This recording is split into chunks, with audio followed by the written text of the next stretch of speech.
la chute. Adam et Ève sont tombés.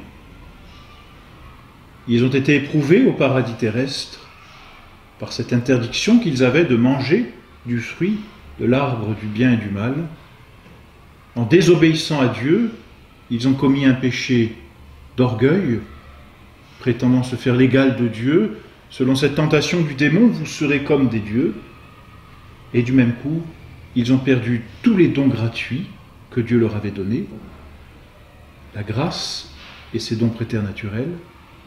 Ils ont été blessés dans leur puissance naturelle, bien que la nature humaine soit restée intègre.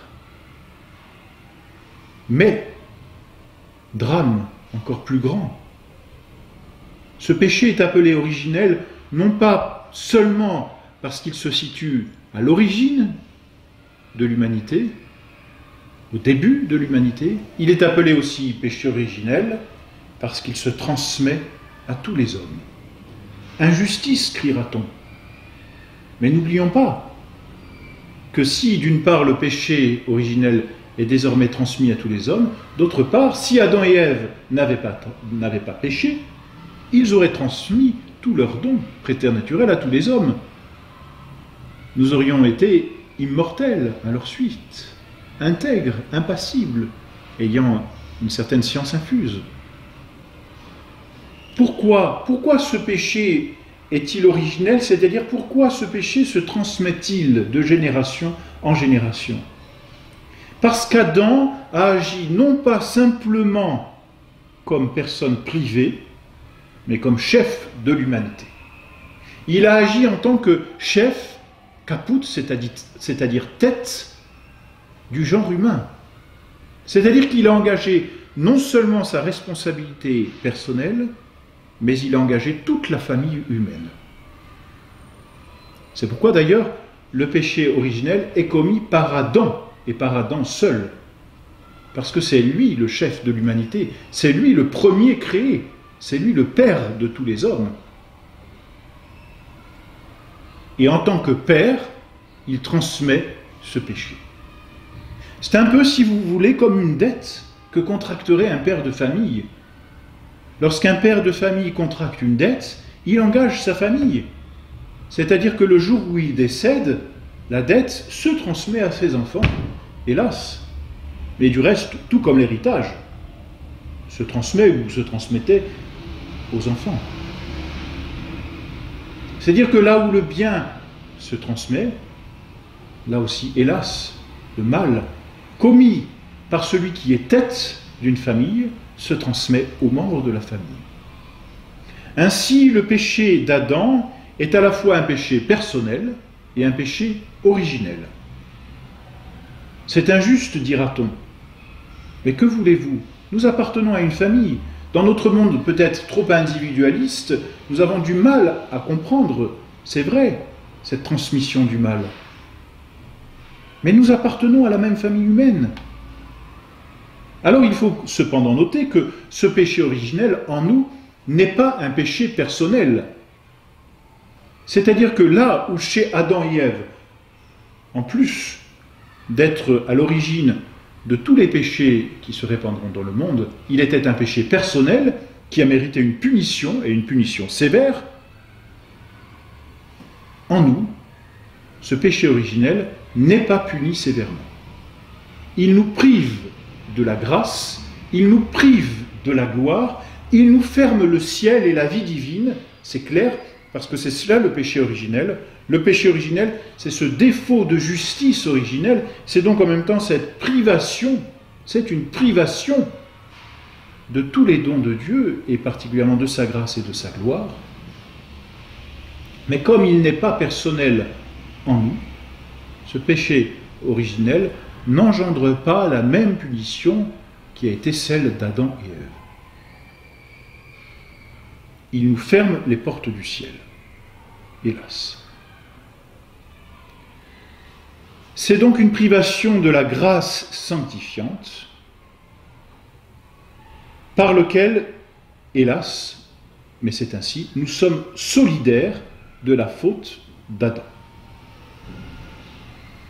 C'est comme un péché de race, si vous voulez, de la race humaine. C'est-à-dire un péché de la famille, un déshonneur qui rejaillit sur toute l'humanité, sur tout le peuple humain, sur tout le genre humain, comme on dit aujourd'hui. Voilà donc ce qu'est le péché originel. Et voilà pourquoi il se transmet. Mais admirons dans la suite du récit biblique de la Genèse, admirons comment le bon Dieu vient au secours de l'homme.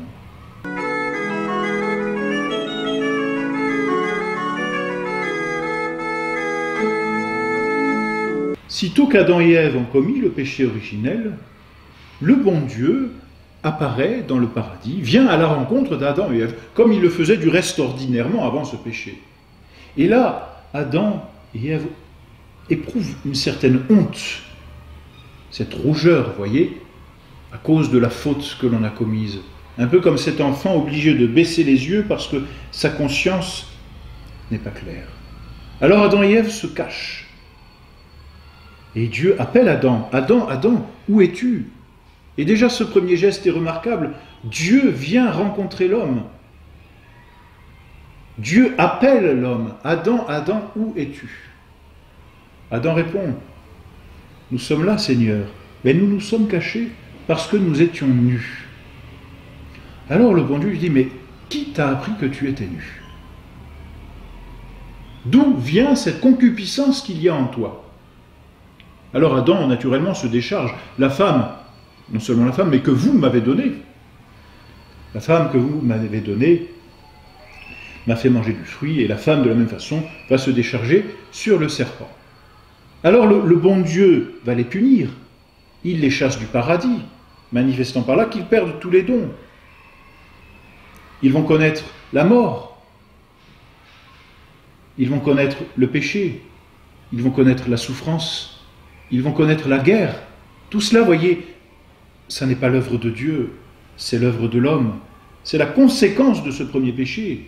Et ce sera la conséquence de tous les péchés que les hommes ont accumulés. Ils vont connaître la concupiscence et la révolte intérieure.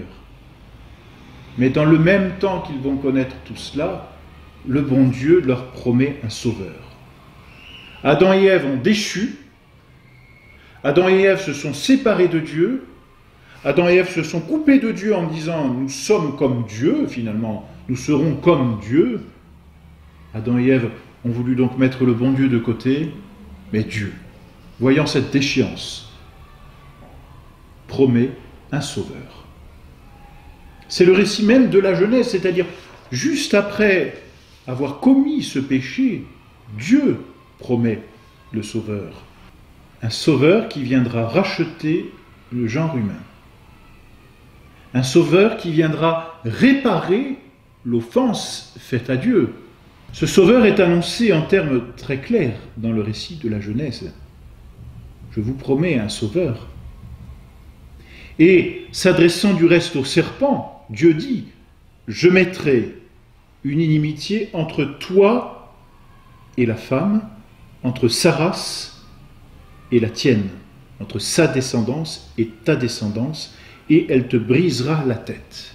Cette femme, c'est déjà une annonce de la très sainte Vierge qui mettra au monde notre Seigneur Jésus-Christ, celui que l'on appelle le Rédempteur, c'est-à-dire le racheteur, si l'on peut prendre ce néologisme, celui qui vient racheter le péché.